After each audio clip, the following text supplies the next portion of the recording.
السلام علیکم. وعلیکم السلام. کیا حال ہے؟ ٹھیک. کیا نام ہے آپ کا؟ محمد مدثر. اور آپ کا کیا نام ہے؟ محمد سمیع اللہ. اور آپ کا کیا نام ہے؟ محمد زین اللہ. اگر میں آپ سے کچھ دینی سوال کروں تو آپ اس کا جواب بتائیں گے؟ جی.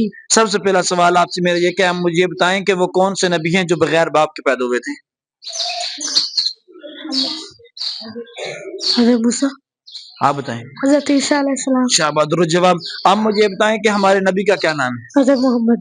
ہاں جی. حضرت محمد صلی اللہ تعالی علیہ صلی وسلم. اللہ علیہ وسلم. شاباش. آپ مجھے یہ بتائیں کہ ایک دن میں کتنی نمازیں پڑھی جاتی ہیں؟ 5. 5. وہ کون سی نماز جس کے اندر واجب رکعتیں پڑھی جاتی ہیں؟ عشاء. شاباش. درست جواب.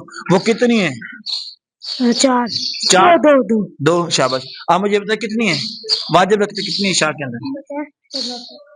3. شاباش. وہ 3 کیا ہیں؟ وتر. شاباش. درست جواب. وہ 3 وتر ہیں. کیسے پڑھنے اس کو؟ پہلی رکعت میں اس کے کیا پڑھنا ہے وتر کی؟ پہلی رکعت میں نیت کرنی ہے، پھر ثنا پڑھنی ہے، ثنا پڑھ کے الحمدللہ پڑھنی ہے، پھر کوئی بھی سورۃ لانی ہے، پھر رکوع میں چلا جانا ہے، پھر سجدہ کرنا ہے. شاباش. دوسری رکعت میں کیا پڑھنا ہوتا ہے؟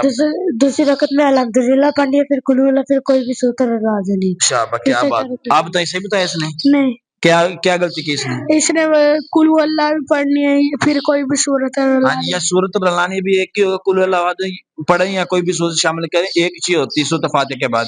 آپ مجھے بتائیں کہ تیسری رکعت میں کیا پڑھنا ہوتا ہے؟ دعا قنوت. کیا کب پڑھنی ہے دعا قنوت؟ کس کے بعد پڑھنی ہے؟ سورۃ فاتحہ شریف کے بعد پڑھنی ہے؟